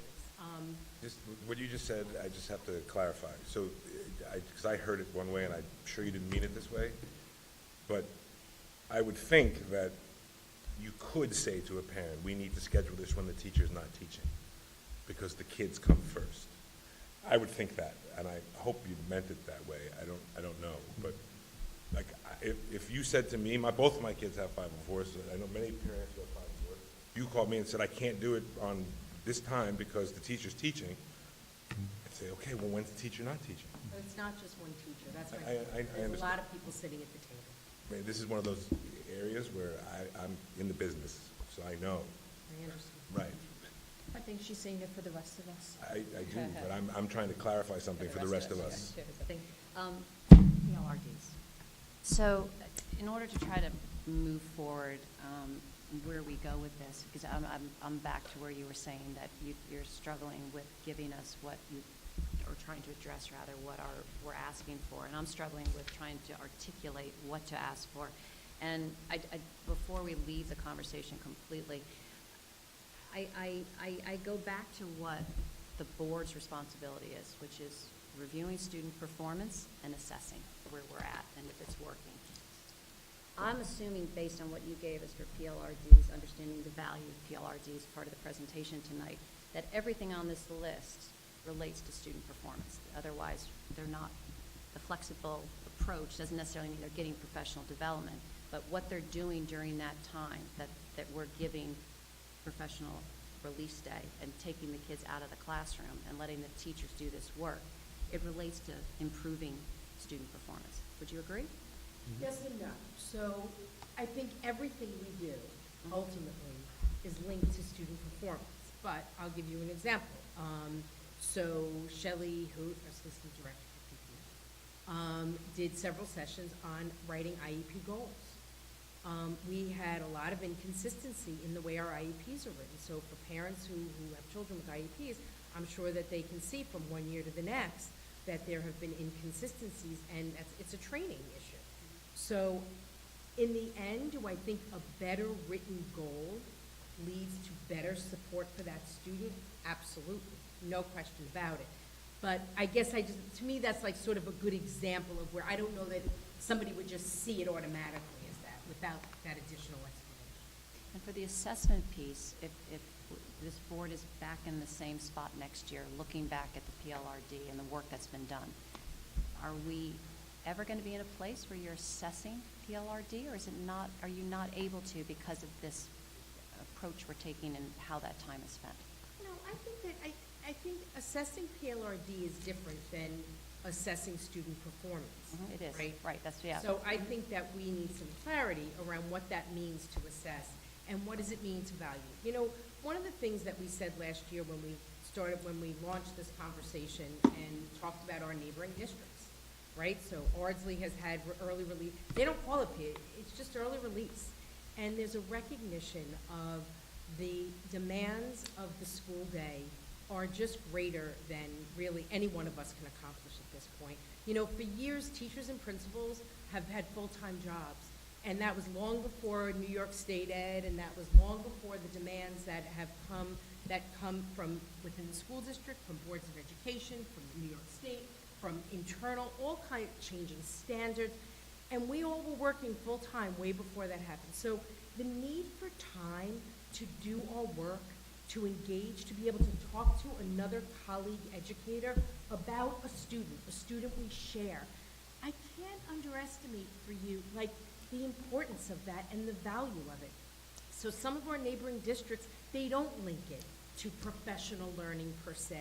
What they're saying is we need professional time. And so maybe there's something in there. Like, you know, I do feel like we launched it last year a lot around professional development and learning. And we did do that this year, but when I talk about writing an IEP goal, that's the work of school. So I don't know if that's a nuance that maybe didn't get unpacked exactly well. It's because there's no plan to look at, that's why. If there was a plan to look at, it would be clear. I just have to, I'm sorry. Right? Well, we're going to get a plan. But the professional development plan is not necessarily going to link. That's what I'm saying to you. That's right. Well, It's a I start, would that suggest that you make it. It's not going to, we're not going to be able to back everything into it, is the point that we're making. But you can identify where certain objectives are going to be within a plan are going to be linked to superintendent's conference days, where things are going to be linked to necessary release time, where things could be related to PLRDs. That not every single session is necessarily going to link in such a clean way, but there you can identify, as I said before, the opportunities and how you can utilize that time for particular objectives. And that is the decision of this board. We either support that or we don't. Right. That's really where I was trying to go, is that if we came into this with the understanding that it was going to be linked for whatever reason, and this ties directly to a professional development plan, which I would expect would be delivered in the fall, then we're mistaken. And if that's the case and we don't support it anymore, we don't support it. I mean, that's really where I feel like when you're saying, I've given you everything that we can give you, if this is the extent of what we can be given, then it's this board's decision to say this works for our district or it doesn't. I guess the other thing I would say is that it was a pilot year. Yes. You know, so I think that there is much to be learned in this year.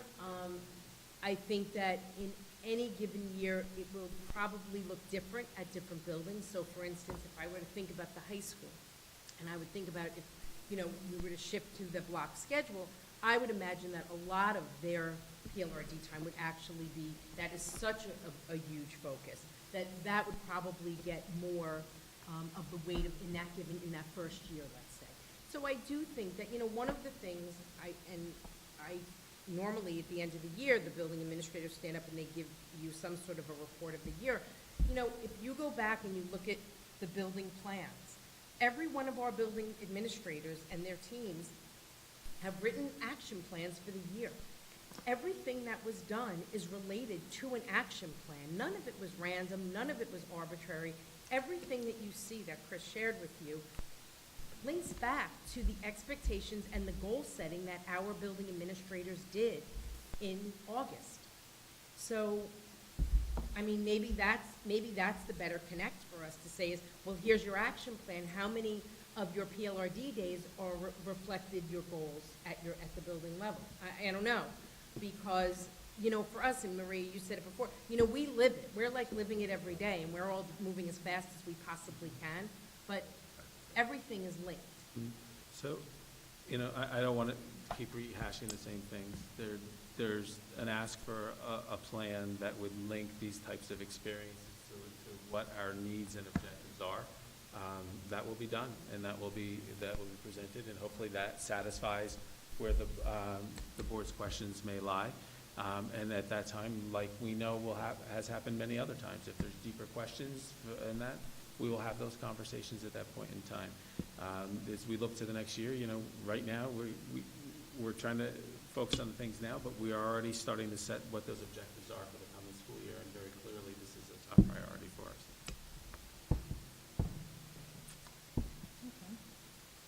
So the question is, are there any other questions related to the calendar, because the desire is to have a vote?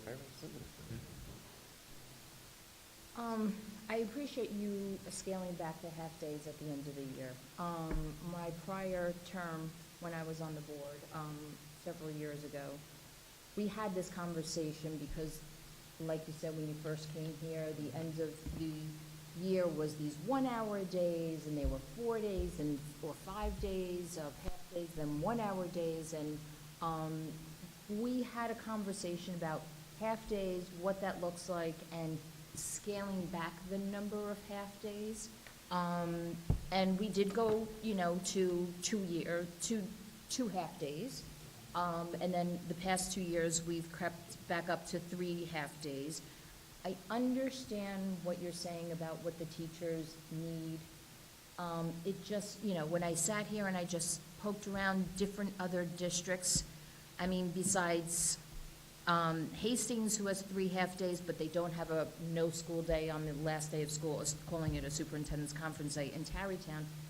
I mean, it just seems like, I mean, maybe it's a fight not worth fighting because it really, a half-day, I mean, what does it really amount to? But it just seems kind of crazy to me to, you know, that. So you're going to find different things in different places. So when different places have different systems that work for them, and you know, there's nuanced things like other districts don't have a summer camp that comes in and takes over a school that requires you to act up in a certain way. But certain districts, when they publish their calendars, they're not listing their early release days. When you look at some of our neighboring districts, when you look at, you know, reference Ardsley, and that where they have the regular reoccurring, you know, some weekly or whatever their rotation is, they have lots more time that's built into their calendar, that where they actually, I know one local superintendent told me that we can't afford to do them anymore because we don't meet the number of hours required by state ed. So when you run all the formulas, they don't have enough hours to add up to the 900 or the 990 that are required, that we strive to be able to hit with our calendar each year.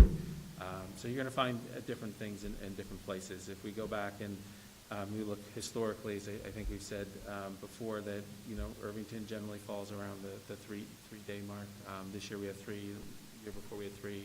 This year I originally proposed 4. Based on the feedback, we scaled it down to the 3. You know, we're comfortable that certainly will meet teachers' needs. You know, I think if we were to go less than that, there would be some concern on that front. So I guess I'm not clear on that. What is the concern for that 1 half day? How does it make or break? I guess I'm just not hearing that. It'd make or break. I'm just saying we've identified the needs that exist, and that when we look to our administrators who work with their teachers, they feel that to fulfill under-year requirements that we've outlined, and I think some are outlined, actually listed in this as a slide. The last one. there's layers of work that occur.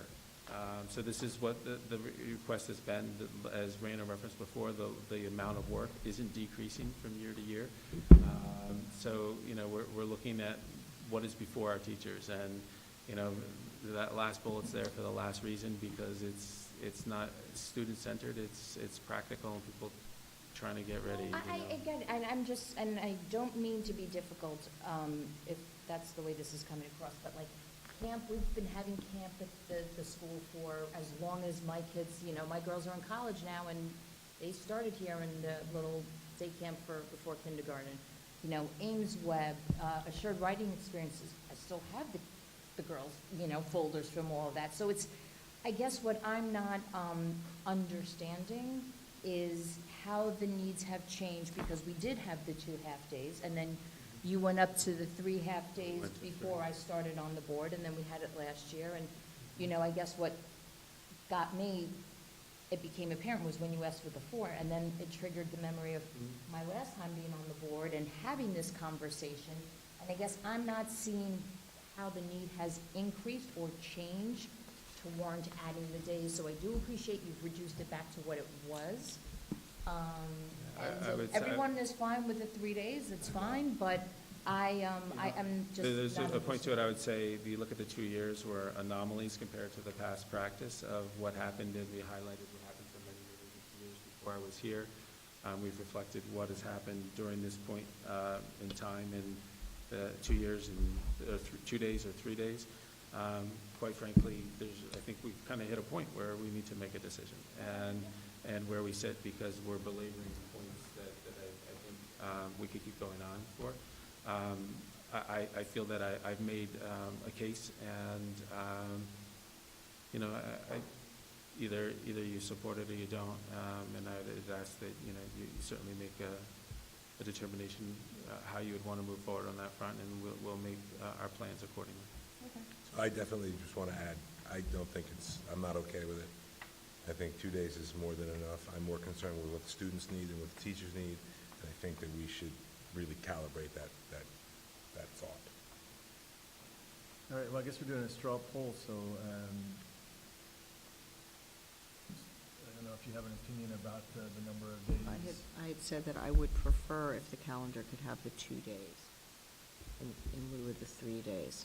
But I've also said, if we get to a point where that's going to prevent moving forward, I don't know that, I want to leave it as I would prefer the 2 days.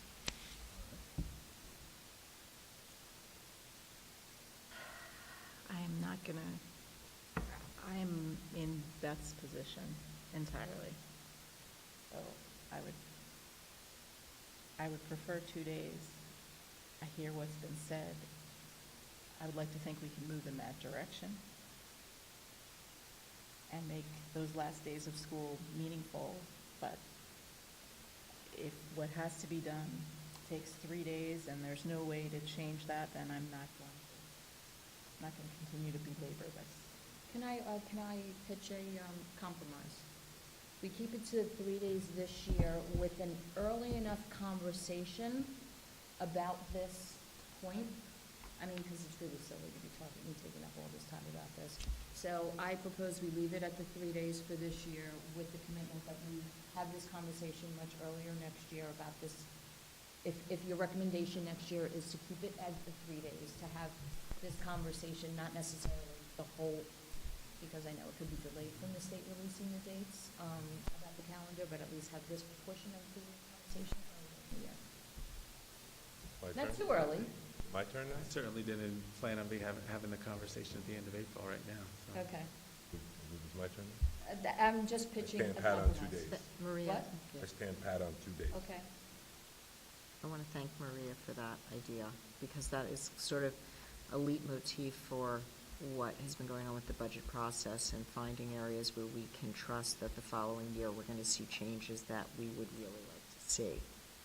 I wonder if it would be helpful if we could, at least for this year, at the end of the year, ask our building administrators to track a little bit, you know, so that they can actually share. You know, I mean, I think Chris captured a lot of it, but I don't know, it may be something even more specific than that with what was done. Maybe that would also, That's a great idea. support. Yeah, just like looking back at our PLRDs for the preceding academic year, looking back at exactly what's going on those 3 half-days. How does everyone feel about that? I'm not okay with it. It's what we should have been doing this year, and we didn't do it. Okay. Deb? Look, I feel like we're being put in an uncomfortable position. We got a Horrible. recommendation from the superintendent.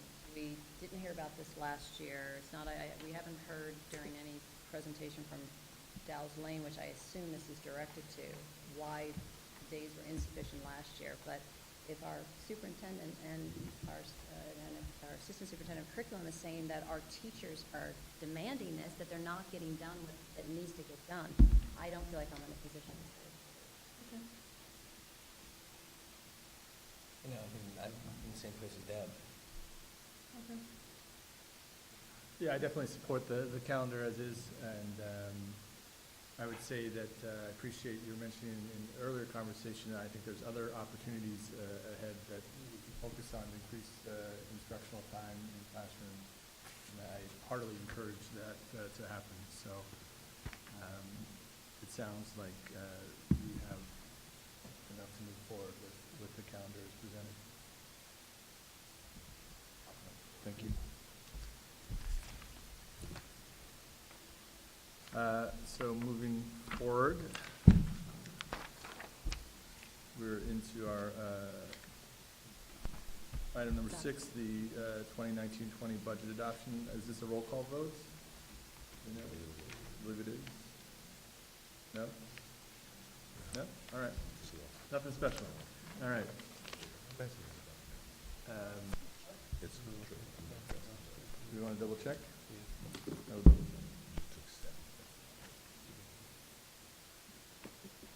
Putting you on the spot there. It's all right. Same thing as every other thing. No guidance from the back of the room? Okay. There we go. I don't believe our policy's ready. I was just wondering if we got past Yeah. it. I think that's why I have a memory of us doing it that way, but I could be wrong. That's okay. It wouldn't hurt if we get everybody. I don't think, we'll just do a roll call vote because we can do that, so. So it would have been, okay. You did, you just told me that. It's okay. What? We're going to do roll call. We're going to do a roll call vote For what are we doing? For the budget? for the budget. And why don't we start with you, Maria? Yes. Brian? Aye. Deb? Aye. Aye. Aye. Aye. Very good. Congratulations. So this is the budget that we'll ask the community to vote on May 21st? May 21st. Don't be a day late or a day early. That's right. And Pauline, let's just make note just to verify with Elaine and look at policy, just so we know moving forward. We also have a vote on the approval of our 2019-20 property tax report card. Do it the same way to be consistent. All right. Could I didn't know if I asked for a motion. Motion, An issue? so let's go back. We're just going to redo it. I didn't ask for a motion. Can I get a motion to approve the 2019-20 budget? So moved. Second. Dave, second, Maura. All right. Maria? Okay. Aye. Ryan? Aye. Deb? Aye. Dave? Aye. Maura? Beth? Aye. And myself, aye. Okay, could I get a motion to approve item 6.2, approval of 2019-20 property tax report card? So moved. Second. All right, Maria and Brian. Maria? Aye. Brian? Deb? So approve it. So what is it? The Property report tax? Yeah, where is it? 6. I'm just Carol looking. sent us a- Six. I know she sent it, but is it on the agenda? Is it Yeah. No, physically in front of us? It's, Don't think I gave Here. you copies because I gave it Do to you you need to see it again? I just wanted to make Show it to sure. you. It's attached to the agenda. It is Yeah. attached to the Yeah. agenda? It's attached to the agenda. Say it. No, online. Oh, Here, want me to online. pull Oh, it that's up? why I didn't know. I don't look at Want to look at it? Okay, so is it, can we I'll see pull it on it the up. screen, just so we all know what we're, Good, if you click on the attachment. Do you want to click on the attachment? If you press this to Deb? It Deb? should be attached. Okay. Physically. They should be able to see it on the laptop. It is attached. Oh, you have to use the But does the mouse pad. Will the community? It's public, it It has is been public. attached publicly. Okay, I'm looking at it now. Can barely see it, but okay. I apologize Here. for not printing copies of it That's for okay. you, but I thought maybe we could bring it up. there it is. There it is. It's very small, you can't see it. So can you just tell us quickly So what what we're this looking at? basically, what this document really is it's letting the voters know what it is, in a sense, what they're voting on and how it might impact their taxes. So we put all this information, for the most part, in our presentations. This is a summary of the levy, the levy that we put in every presentation since the very beginning. So it lets you know what the levy that you're going to collect and how much will be going up. It also interestingly notes that inflation is at 2.44, but we're only going to be obviously allowed to go up to 2%. Then it also lets you know what reserves and fund balance you have. So the second section talks about your restricted reserves, the amount of reserves that you're going to be appropriating for next year's budget, which is the same number we've had. What we anticipate is having is our unrestricted fund balance, and this district has been historically using the 4% limit, which is what we recommend to keep fiscal stress at the low level and for good bond ratings. I actually would love it if we'd be higher, but that's not something we're allowed to do. So we keep it at the 4%. And then the last section just looks at your reserve funds that are that you currently have, and you put your balance where we're at right now, at 331, and what you project to end the year with, which is a little difficult because you actually have to figure out where you're going to land. So you do some analysis and you put some best expectations of what it might be, and then you put that number there. We really won't know that until June, July, but we, obviously keep talking to the board about where we think we're going to land in terms of our reserves. So it's an estimate so that the community knows what money also you have to fund things that might be outside of your budget, and I think that's really the purpose. So if we do have a situation where we have a large workers' comp claim or a large tax cert, the voter knows we do have some funds to cover those things. Thank you. With that in mind, I approve it. I think we just lost a voter. We did. So Maura, Aye. Beth, Aye. and Michael, aye, and I guess it'll be a 6. Abstention by absentee. Okay. So now we move on to our consent agenda, and can I get a motion to approve the consent agenda? So moved. That's Second. Deb. Maria's second. Are there any, thank you, I forgot to ask before, are there any questions related to the consent agenda?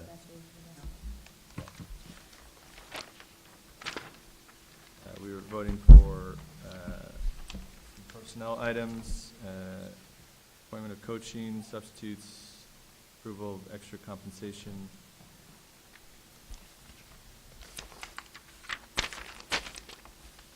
All good? Any questions? No. Okay. Okay, all in favor? Aye. Aye.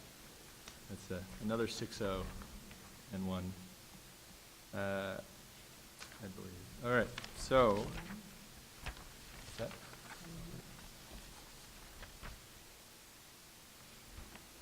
That's 10-1. Oh, yes, that's where I was headed. So now we have another opportunity for community comments or questions. I probably should have allowed that after our calendar conversation, sorry about that. But if anyone has a question or comment, we invite you to go to the microphone, share your name, and we ask that you keep your comments or questions to approximately 3 minutes. Any takers? Okay. Our next public meeting is Tuesday, May 7th at 7:30 p.m. in the campus presentation room. I would ask if I could get a motion to go into executive session for the purpose of discussing employment history of particular persons and confidential student matters. So moved. Second. Maura and Maria, all in favor? Aye. We'll take a 5-minute break.